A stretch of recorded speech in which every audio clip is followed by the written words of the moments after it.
El tema es patologías ambientales o enfermedades ambientales.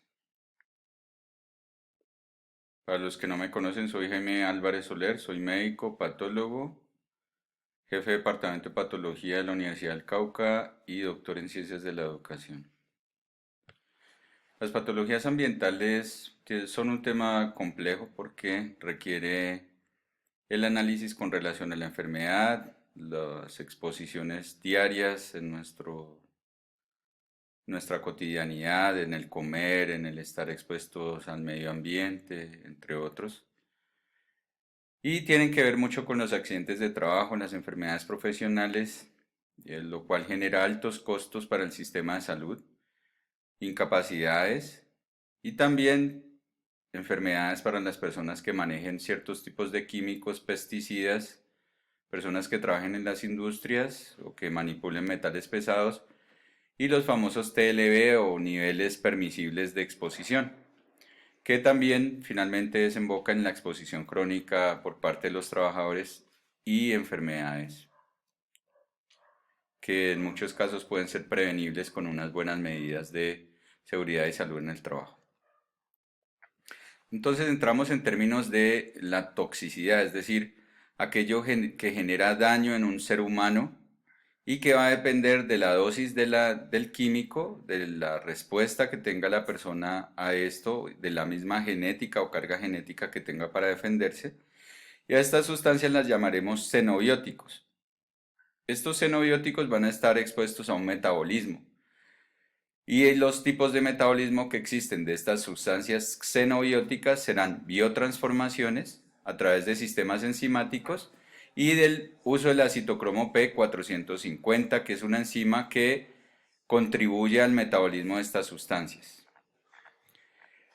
Todo dependerá también de la toxicidad en el sentido de las propiedades que tenga este compuesto para poderse metabolizar, la dosis que se genere en esta exposición. Mientras mayor dosis, más difícil será de manejar el componente o el compuesto.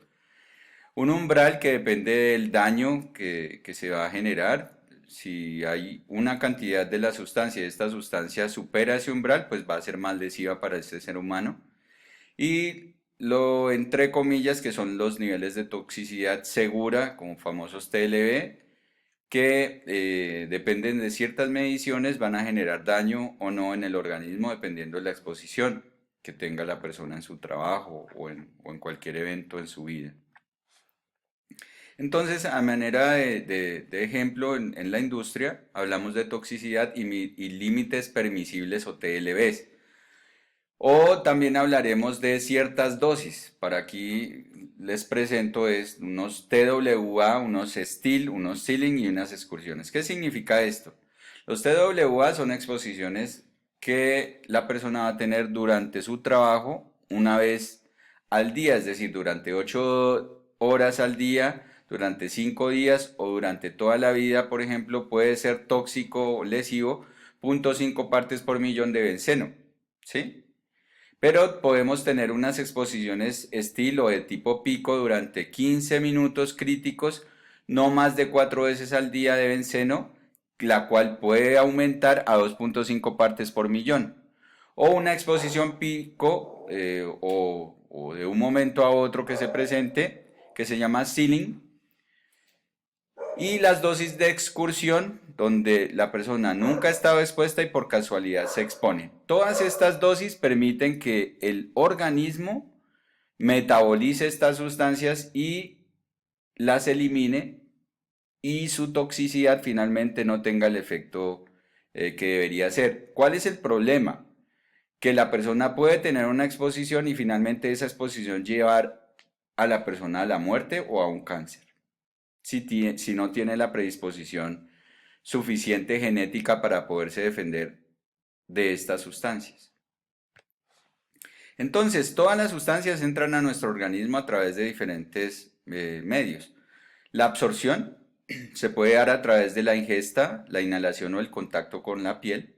La distribución, el metabolismo y el efecto en el órgano blanco y la excreción, que será una parte del tóxico, del xenobiótico. La mayoría de sustancias xenobióticas son tóxicas porque son lipofílicas, es decir, atraviesan la membrana celular y también son sujetas a que las lipoproteínas las transporten a través de la sangre. Es decir, cuando nosotros nos exponemos a una sustancia, esta sea por ingesta, inhalación o contacto, va a ser distribuida en nuestro organismo, va a ser metabolizada, va a tener un efecto en un órgano blanco y finalmente a través de diferentes fases vamos a poderla excretar. A estas las llamaremos reacciones metabólicas de fase 1 y de fase 2. Entonces, las reacciones de fase 1 serán parte del metabolismo y los productos que salgan de este metabolismo de fase 1 serán hidrofílicos, es decir, los podremos eliminar con agua. Agua significa orinarlos, ¿sí? Es decir, los vamos a excretar por la orina. Estos mecanismos de fase 1 se van a dar mediante una reacción de oxidación con productos intermedios reactivos y electrofilos, es decir, que a través de sus cargas los podemos quelar mediante el agua y eliminarlos por la orina.